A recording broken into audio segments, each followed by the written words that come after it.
apreende malas com dinheiro.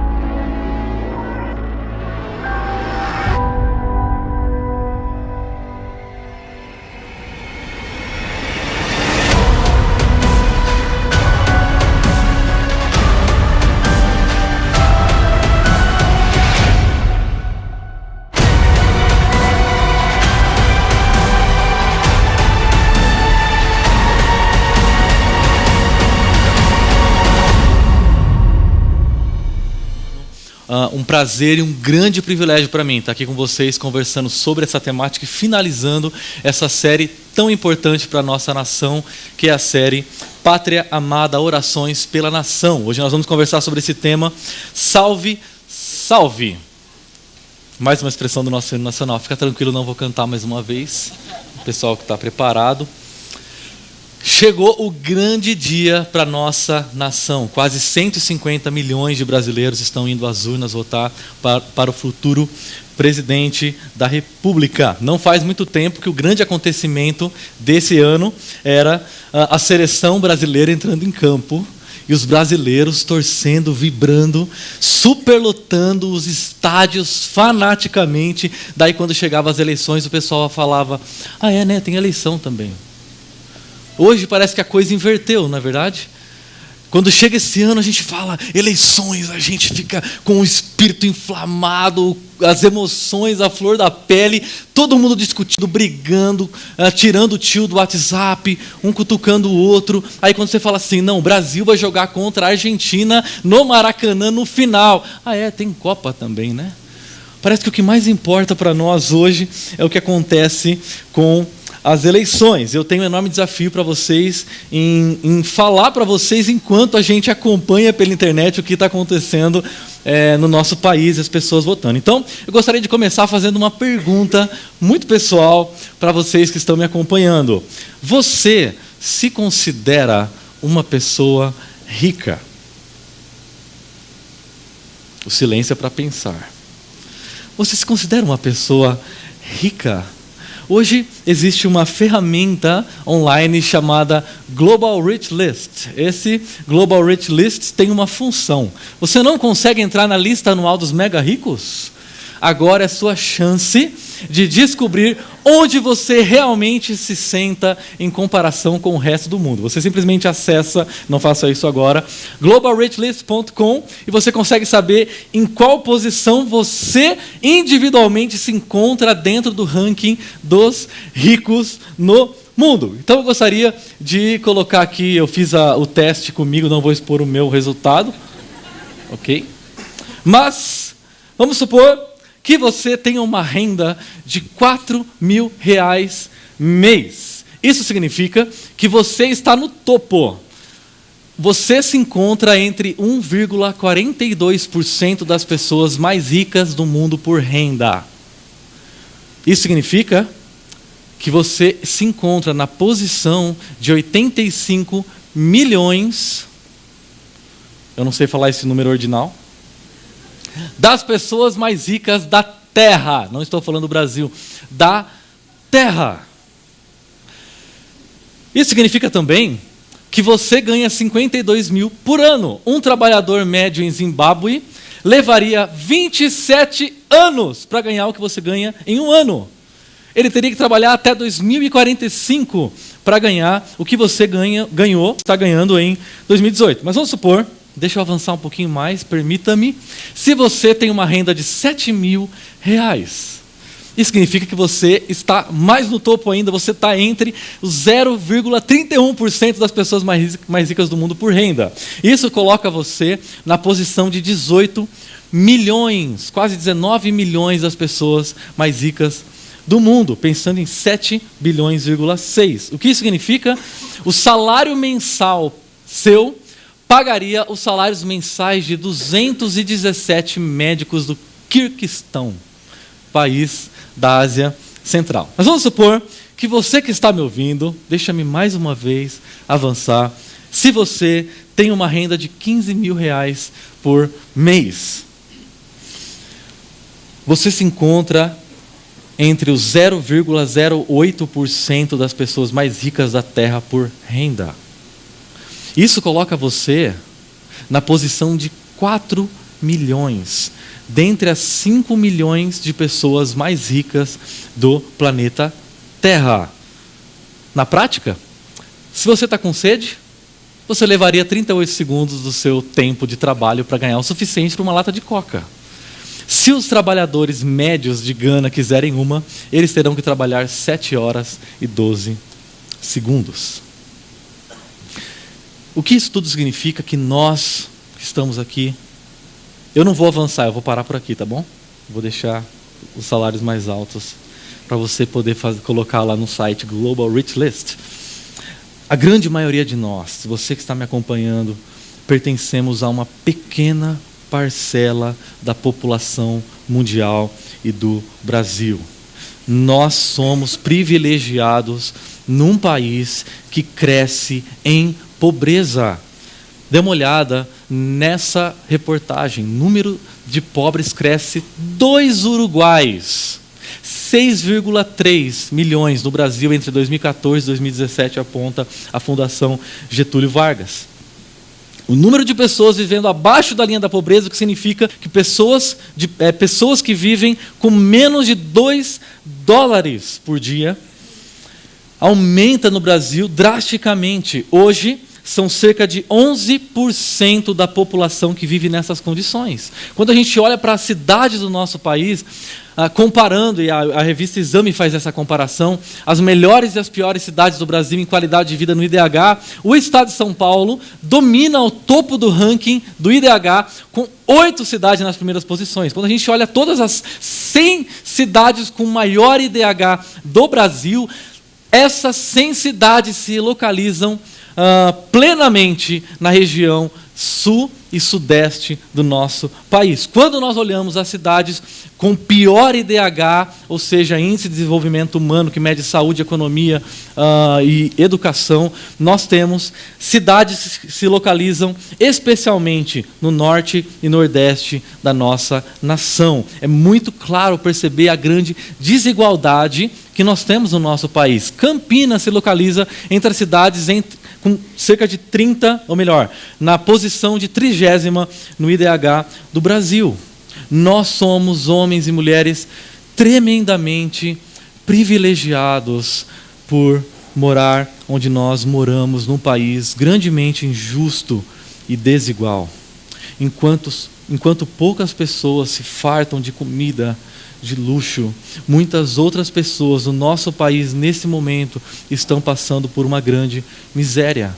Com certeza, se nós pudéssemos escolher onde morar, nós escolheríamos os melhores lugares. Quando a gente quer mudar de país, mudar de cidade, a gente observa o IDH e tenta se mudar para uma cidade com o melhor IDH. Mas quando a gente olha para a vida de Abraão, um homem que viveu há milhares de anos atrás, ele fez uma escolha diferente.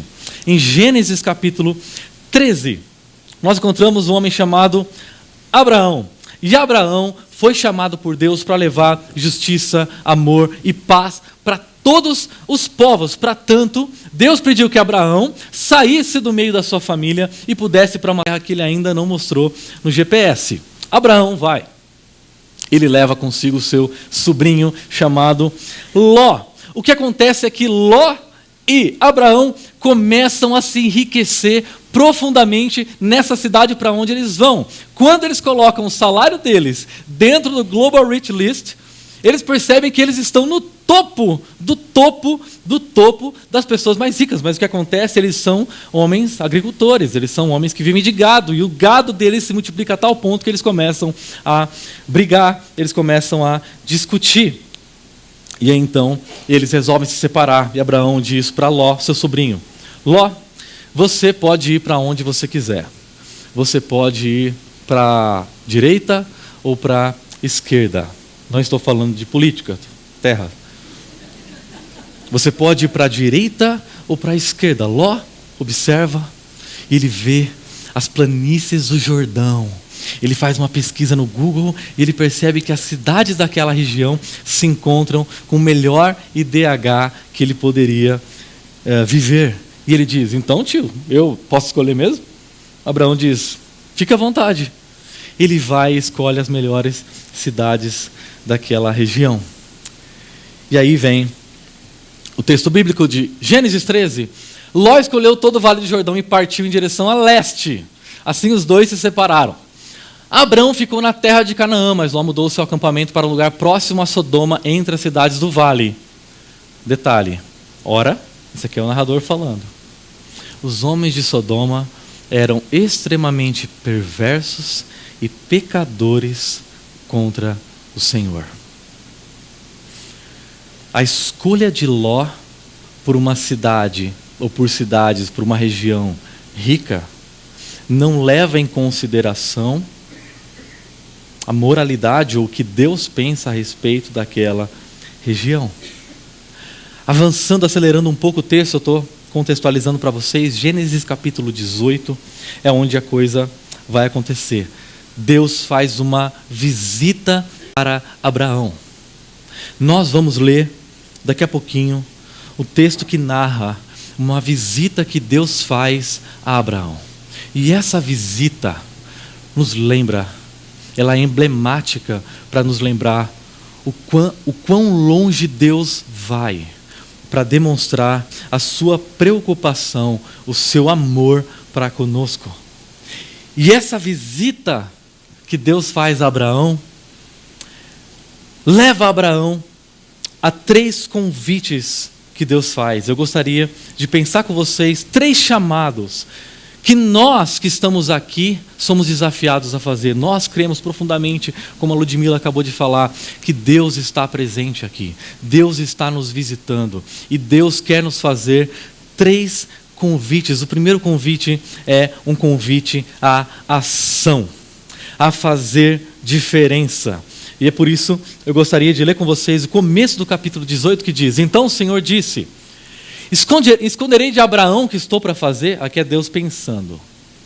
Abraão será o pai de uma grande nação, de uma nação grande e poderosa. E por meio dele, todas as nações da terra serão abençoadas, pois eu o escolhi, para que ordene aos seus filhos e aos seus descendentes que se conservem no caminho do Senhor, fazendo o que é justo e direito, para que o Senhor faça vir a Abraão o que lhe prometeu. Deus está pensando e se lembrando da promessa que ele havia feito no capítulo 12, quando ele chamou Abraão para sair da sua terra. Eu chamei você, Abraão, para que você seja pai de uma grande nação.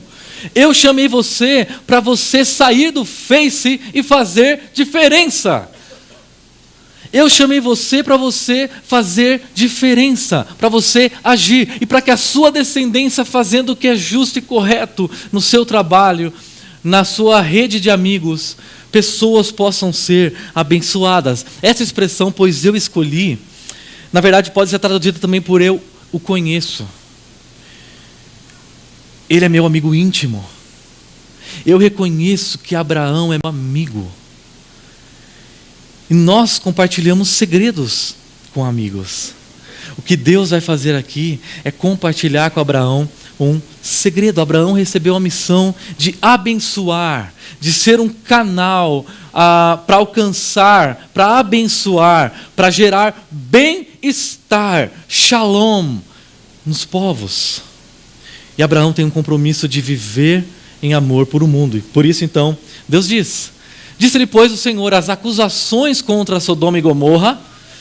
Abraão se lembra de Ló. São tantas, e o seu pecado é tão grave, que descerei para ver se o que eles têm feito corresponde ao que tenho ouvido. Senão eu saberei.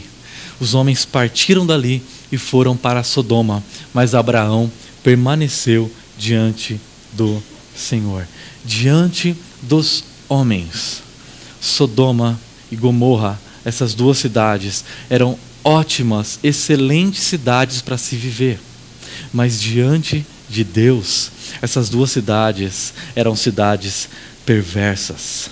Deus compartilha seu coração com Abraão. E a expressão acusações, no original hebraico, ela pode ser traduzida também por clamor. O seu grito de socorro. o grito de socorro das vítimas de uma sociedade injusta, de uma sociedade opressora.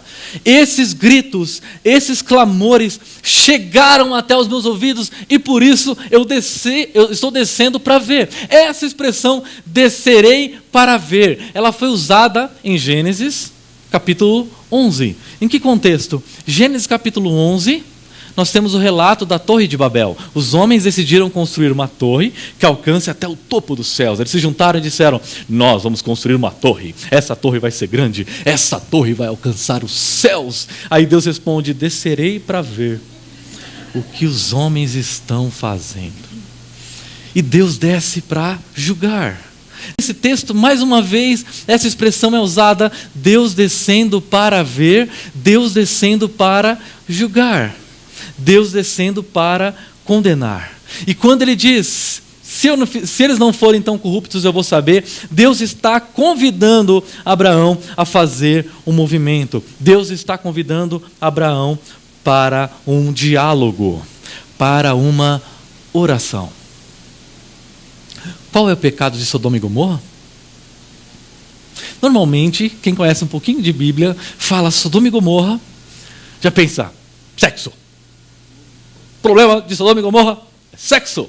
Eles são pecadores, eles são perversos, eles são pervertidos. Mas quando a gente lê Ezequiel capítulo 16, olha como Deus olha para o pecado de Sodoma. Ora, este foi o pecado de sua irmã Sodoma. Ela e suas filhas, ou seja, os moradores de Sodoma, eram arrogantes, tinham fartura de comida e viviam despreocupadas.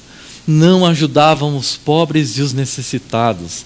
Eram altivas, orgulhosas e cometeram práticas repugnantes diante de mim. Os pecados sexuais tão comumente relacionados a Sodoma e Gomorra não eram as principais acusações que Deus tinha contra essas duas cidades. Lembra que você aprendeu na escola bíblica dominical? Então, não. As principais acusações que Deus tinha contra Sodoma e Gomorra era a opressão social. Era a falta de sensibilidade para com aqueles que sofrem. Porque Sodoma e Gomorra eram cidades que tinha gente rica, opulenta, com muito dinheiro, vivia no luxo, mas também muitas pessoas que eram oprimidas e que não recebiam compaixão desses ricos. Havia uma grande desigualdade nessa nação.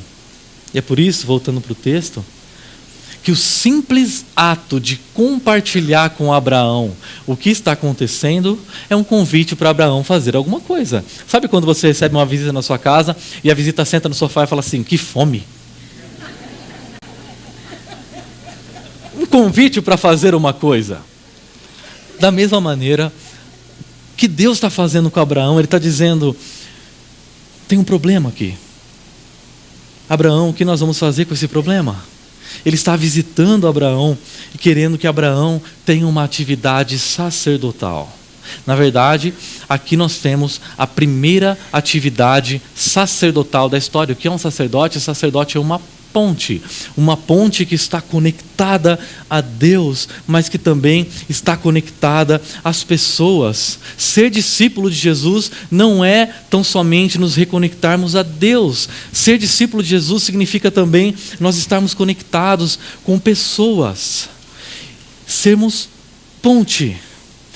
Eu gosto muito de filmes antigos, séries antigas, especialmente aquelas que têm guerra. E quando eu vejo as guerras, eu vejo assim, um exército poderoso, feroz, se levantando no horizonte. Aquele monte de navio, aquelas tropas com cavalos. E do outro lado, uma cidade com gente vivendo tranquilamente. Uma cidade murada. E aí todo mundo, de repente alguém olha do outro lado e vê aquilo que era um ponto se agigantando diante deles. A cidade entra em terror. Alguém diz: estamos sendo atacados. O que acontece? Normalmente saem dois nobres de cavalo, eles saem do outro lado, e aí se aproxima dois nobres de cavalo. De um lado o exército, feroz, bufando para atacar. de outro uma cidade tremendo de medo. E 2 homens negociando se vale a pena mesmo essa guerra, essa batalha. O que nós temos aqui é isso, Deus dizendo: eu sou um exército grande e temível contra uma nação injusta. Quem vai negociar comigo? Quem vai negociar essa cidade injusta? Quem vai negociar com Deus em favor dos inimigos? Quem vai negociar com Deus em favor daqueles que pensam diferente de mim? Daqueles que dizem contra mim e contra quem eu estou votando? Daqueles que têm uma ideologia diferente da minha? Quem vai negociar em favor dos inimigos? Se Deus está fazendo você enxergar os problemas da nossa cidade, enxergar os problemas da nossa nação, Ele está convidando você e eu para fazermos algo, para sermos sacerdotes, para sermos uma ponte. Deus quer que eu e você sejamos parte da solução da cidade. Deus quer que através do nosso trabalho, através da nossa vida, através das nossas palavras, Campinas se torne um lugar melhor para se viver. Interessante que em tempos de crise, quando a gente vê dados dizendo que a pobreza está aumentando no nosso país, a economia está indo por ralo abaixo, a nossa tendência é se tornar cada vez mais individualistas. Quando a gente percebe que a coisa vai apertar para o nosso lado, a nossa tendência é: eu vou cuidar do que é meu. Eu vou economizar. Eu vou cuidar de mim. Mas diante de momentos de crise como o nosso país está vivendo, nós, igreja, que fomos chamados para uma grande comissão, não podemos ser omissos. Nós precisamos nos colocar diante de Deus em favor de uma sociedade desigual. Nós, discípulos de Jesus, somos responsáveis por esse momento da nação para gerar harmonia nos lares, dignidade nos hospitais, igualdade de direitos de cidadãos, oportunidade para as pessoas, pão diário nas casas, fidelidade nas relações, justiça nos tribunais, honestidade na política. Nós precisamos orar pela nossa nação. Mas ainda existe um segundo chamado que Deus faz para Abraão. Um chamado à compaixão. Às vezes que a gente vai aprofundar isso um pouquinho mais. Abraão aproximou-se dele, de Deus, e disse: exterminarás o justo com o ímpio? E se houver 50 justos na cidade de Sodoma e Gomorra, ainda a destruirás e não pouparás o lugar por amor aos 50 justos que estão lá? Longe de ti fazer tal coisa, matar o justo com o ímpio, tratando o justo e o ímpio da mesma maneira. Longe de ti, não agirá com justiça o justo juiz da terra? Interessante que quando diz Abraão aproximou-se, eles estão caminhando, Deus já está indo embora, Abraão se aproxima. Mas essa aproximação não é uma aproximação física. O termo usado aqui é um termo legal, é um termo jurídico. O que Abraão está fazendo é negociar. Abraão está negociando com Deus em favor de uma sociedade injusta. Se vocês se lembram, nós tivemos 3 orações aqui, antes dessa reflexão que nós estamos tendo. A primeira oração, Salmo 126. Depois nós refletimos sobre Abacuque. Depois nós refletimos sobre Daniel. Todas essas orações são orações de homens de Deus em favor do seu próprio povo. Esta oração é uma oração de Abraão em favor daquele que não é povo de Deus, daquele que é o inimigo, daquele que pensa diferente. É único. O que está acontecendo aqui é único. Mas veja a resposta de Deus. Respondeu o Senhor: se eu encontrar 50 justos em Sodoma, pouparei a cidade por amor deles. Mas Abraão tornou a falar: sei que já fui muito ousado, a ponto de falar ao Senhor, eu que não passo de pó e cinza. Abraão estava na mensagem passada, quando a gente falou sobre isso. O Senhor é grande e temível, eu sou pó e cinza. Ainda assim pergunto, e se faltarem 5 para completar os 50 justos? Destruirás a cidade por causa dos 5? Disse ele, se encontrar ali 45 justos, não a destruirei. Mas ele vai mais um pouquinho. E se encontrares apenas 40, insistiu Abraão. Ele respondeu, por amor aos 40, não a destruirei. Então ele continuou, não tires, Senhor, mas permite-me falar. E se apenas 30 forem encontrados ali? Ele respondeu, se encontrar 30, não a destruirei. Prosseguiu Abraão. Esse é Abraão, hein? Agora que já fui tão ousado, falando ao Senhor, pergunto, e se apenas 20? Aí foi longe, hein? Forem encontrados ali? Ele respondeu, por amor aos 20, não o destruirei. Se você não conhece esse texto, deve estar achando o máximo.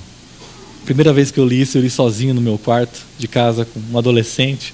Falei, meu Deus do céu, Abraão está pegando pesado. Deus vai fulminar esse cara. Mas ele continua. Então Abraão disse, não tire, Senhor, mas permite-me falar só mais uma vez. E se apenas 10 forem encontrados? Ele respondeu, por amor aos 10 não destruirei. Tendo acabado de falar com Abraão, o Senhor partiu e Abraão foi para casa. 10. Interessante que Abraão está orando por Sodoma, está orando por um povo ímpio. Em momento algum ele menciona Ló, o seu sobrinho. Ele não diz, Deus, faz o seguinte, acabei de me lembrar, tem lá o meu sobrinho Ló. Faz o seguinte, tira ele e manda fogo. Ele não diz isso. Ele não diz. Abraão tem compaixão para um povo ímpio, uma sociedade injusta.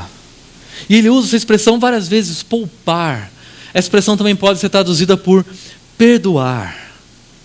A persistência de Abraão em favor daquela cidade demonstra o desejo de Abraão de que Deus poupe, de que Deus perdoe.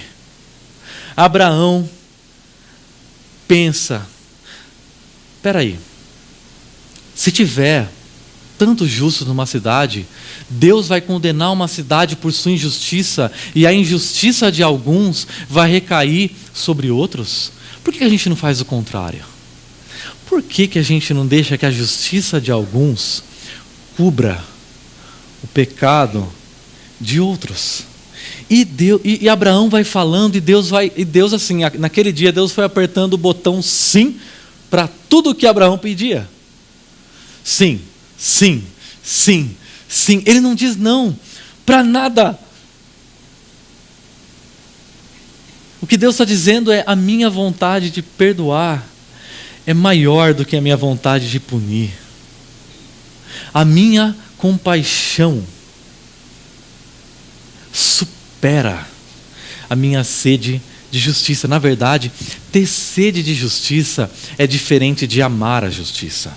Porque pessoas que têm sede de justiça são pessoas que querem ver aqueles que fizeram mal pagando pelo que fizeram. Mas pessoas que amam a justiça querem ver tanto oprimido quanto opressores libertos da tirania, da injustiça.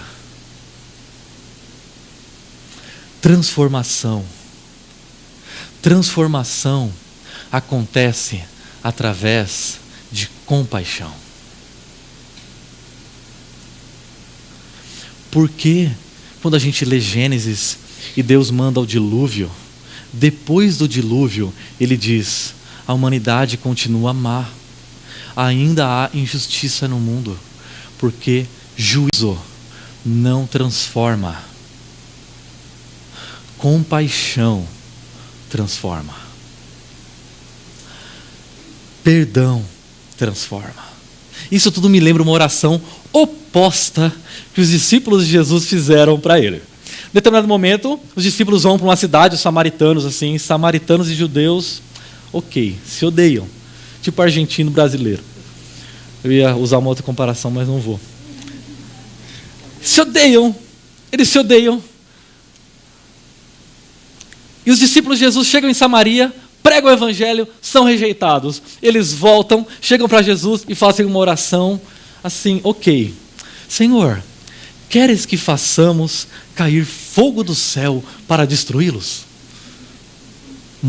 Deus tem visto muita oração assim no Brasil ultimamente, né? Deus quer que façamos cair fogo dos céus para destruí-los. A resposta de Jesus: vocês não sabem de que espécie de espírito vocês são. O Filho do Homem não veio para destruir a vida dos homens. O Filho do Homem veio para salvá-los, para manifestar compaixão. Quando a gente olha para esse momento da nação que nós estamos vivendo, a gente vê coisas como essa. Eleição abala grupo de amigos e família no WhatsApp. Briga política fez namorada bloquear noivo e família criar subgrupos mortadela e coxinha.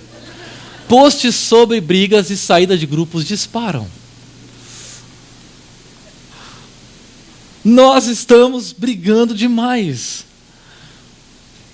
Mas as transformações não começam lá em cima em Brasília. Brigas assim pressupõem que se a gente mudar Brasília, a gente muda o Brasil. Transformação começa em lares e amigos que respeitam quem é diferente, quem pensa diferente, quem vive diferente, quem vota diferente. Elas começam quando criamos maneiras de minimizar o sofrimento e a dor de quem está perto de nós. A pergunta é: o quão dispostos nós estamos por orar por aqueles que pensam diferente de nós, por orar por aqueles que estão sendo eleitos e não são do nosso gosto e não são da nossa ideologia? Henry Nouwen, pensador cristão, disse: um novo mundo nasce a partir da compaixão. A responsabilidade dos discípulos de Jesus exercitarem compaixão. Essa notícia continua e ela diz: tretas em alta. Veja o número de menções aos termos exatos, briga no grupo da família nos últimos meses no Twitter. Quando a gente olha de janeiro a julho, brigas da família, ok. Mas quando a gente entra em agosto, setembro, não tem outubro, eu não coloquei outubro para não espantar o pessoal.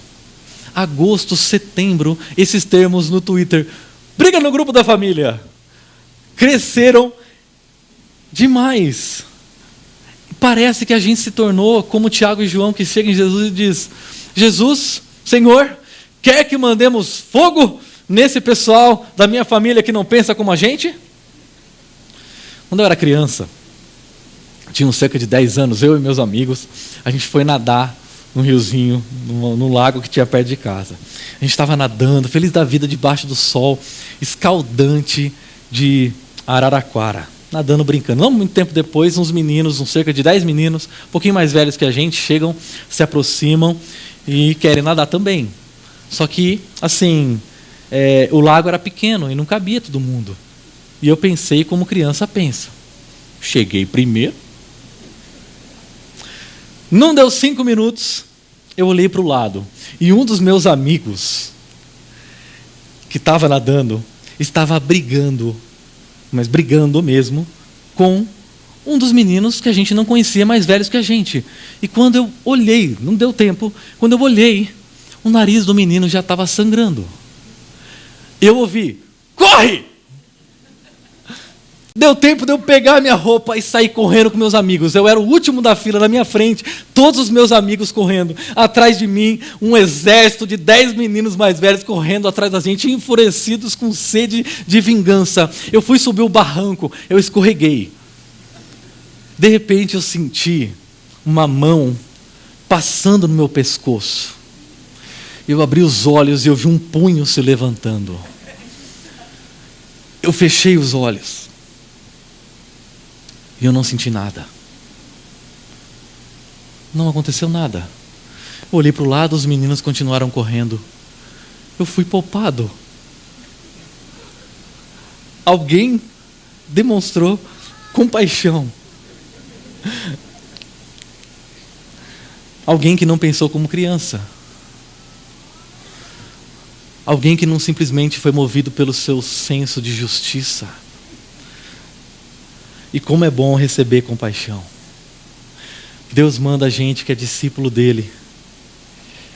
Eu estou imaginando que meu pai deve estar me assistindo, deve estar pensando assim, que história é essa?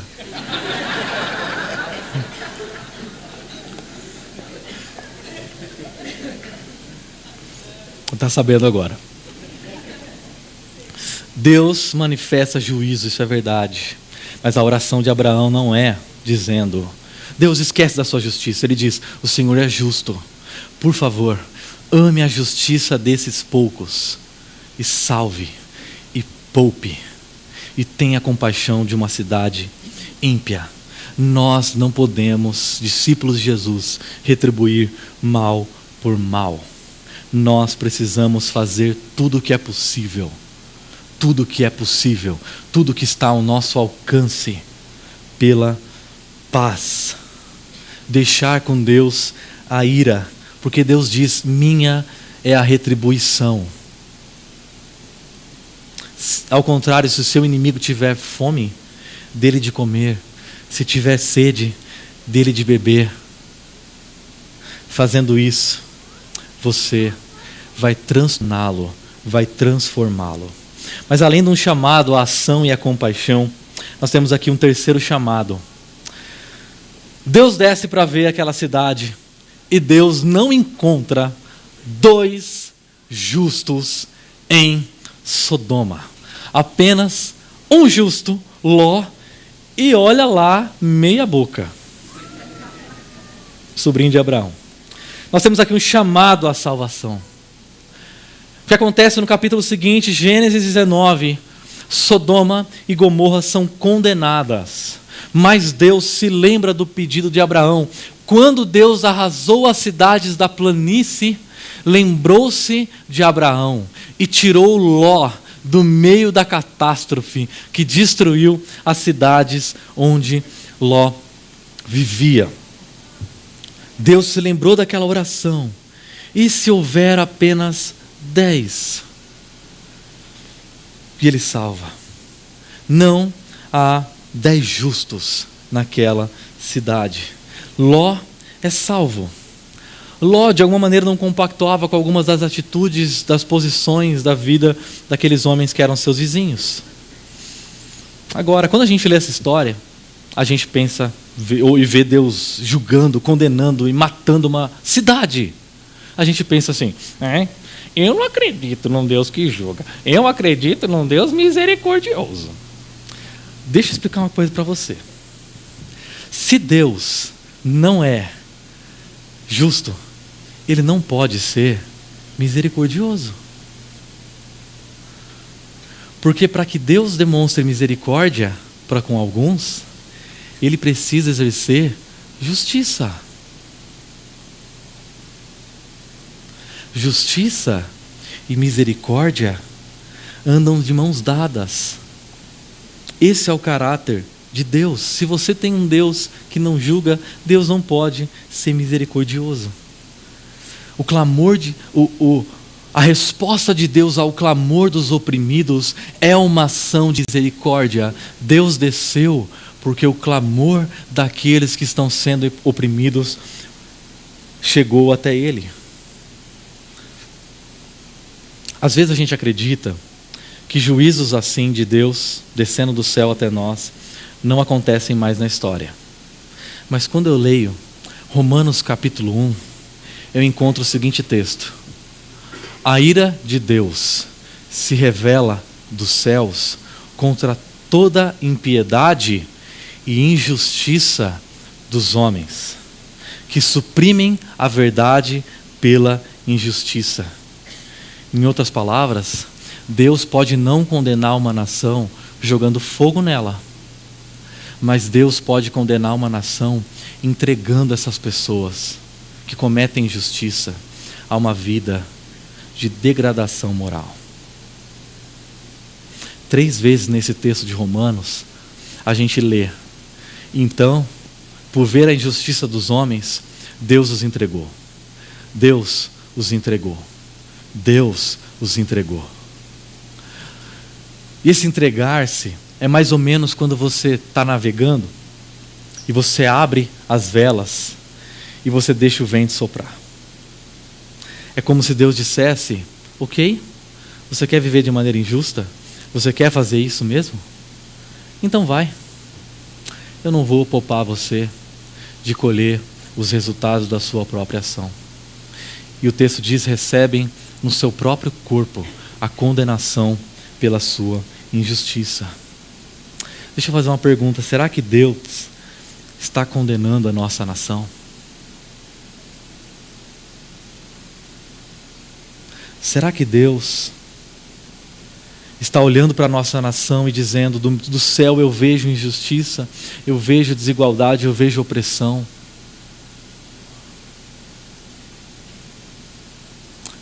Quem vai ser ponte? Quem vai negociar em favor dessa nação ímpia, opressora, desigual? Será que na nossa cidade, no nosso país, existem justos suficientes, cuja justiça é capaz de poupar a nossa nação, perdoar a nossa nação? Quem será que vai ser o justo ou os justos dessa nação, para os quais Deus vai olhar e dizer: por amor à justiça deles, por amor a essa nação, por amor a esse país, eu vou poupar, eu não vou destruir. Acho interessante que quando a gente lê esse texto, Abraão vai de 50 até 10. Ele para e fica a curiosidade. Se ele tivesse dito: Senhor, umzinho assim, será que Deus falaria sim? A resposta é sim. Sabe por que eu sei disso? Porque quando eu leio a palavra de Deus, eu me lembro que um dia Deus nos visitou. Deus resolveu ter um endereço, um CPF no nosso meio. Deus nos visitou diferente de Babel, diferente de Sodoma, diferente de Gomorra. Ele não nos visitou para condenar, Ele nos visitou para salvar. Essa visita aconteceu da seguinte forma: louvado seja o Senhor, capítulo 1 de Lucas, o Deus de Israel, porque visitou e redimiu o seu povo. Ele promoveu poderosa salvação para nós, salvando-nos dos nossos inimigos, para mostrar a sua misericórdia aos nossos antepassados e se lembrar da sua aliança, o juramento que fez ao nosso antepassado Abraão. Esse texto é dito milhares de anos depois de Abraão. Resgatar-nos da mão dos nossos inimigos para os servirmos sem medos. Para quê? Para vivermos em, você pode ler comigo? Santidade e justiça diante dele todos os dias. É possível vivermos de maneira justa, jamais de maneira justa perfeitamente, porque um justo veio até nós, e esse justo orou por pecadores. Se Abraão intercede em favor de pessoas gananciosas, rebeldes, pessoas perversas, naquela cruz, Jesus orou por gente que estavam matando.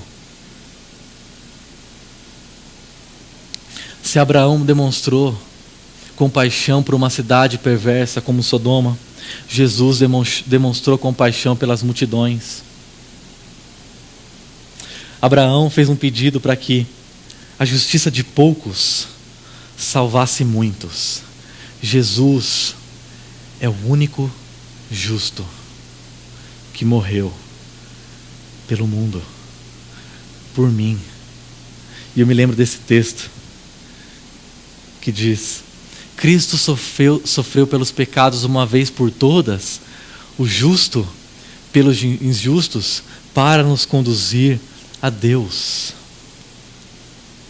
Eu me lembro de um texto, de uma conversa que Jesus teve com Pedro, pouco antes de Jesus morrer. Ele disse: Pedro, você vai me negar. Pedro responde: vou não. Jesus diz: você vai me negar, mas eu orei por você. Eu orei para que quando você for restaurado, você fortaleça os seus irmãos. Jesus não diz assim: eu orei por você pedindo fogo na sua cabeça porque você vai me negar. Ele não disse: eu orei por você para que, se Deus respondeu o meu pedido, aí você fortalece. Ele não diz isso. Ele disse: eu orei por você e você vai ser restaurado. Sabe por quê? Porque diante de todas as minhas orações, diante do meu Pai, tem um sim. Agora deixa eu lembrar mais uma coisa. Jesus orou por nós. Ele orou pela sua igreja e ele disse: Pai, eu oro para que o Senhor ame essa gente injusta da mesma maneira como o Senhor me ama. E o Senhor os trate da mesma maneira como o Senhor me trata. Abraão é um precursor de Jesus, que ora, que tem compaixão, que morre pelos injustos, para que injustos sejam transformados e transformem realidades através da compaixão. Eu gostaria de convidar a gente para refletir e praticar. E mais uma vez, nosso refletir e praticar aqui é uma oração. Uma oração que eu gostaria que cada um de nós fizesse ao longo dessa semana. Fizesse nos encontros do nosso grupo pequeno. Nessa semana, nesse momento tão decisivo para a nossa nação. Eu gostaria de convidar você a fechar os seus olhos enquanto eu leio essa oração. E a gente possa junto dizer amém. Senhor nosso Deus, que diariamente contempla a injustiça e a desigualdade em nosso país, sabemos que o Senhor é perfeitamente justo e que ama a justiça, sendo incapaz de julgar de maneira imparcial. Poupe a nossa nação da condenação que merecemos e, por amor ao seu povo que vive aqui, traga amor e prosperidade às relações entre familiares, amigos e brasileiros. Abençoe os nossos líderes que foram eleitos, para que em nosso país reine a paz, o amor, a alegria, como é o seu desejo, que haja conhecimento do amor e da justiça manifestos na pessoa de Jesus, para que mais pessoas possam incorporar uma justiça cheia de misericórdia pelos que sofrem.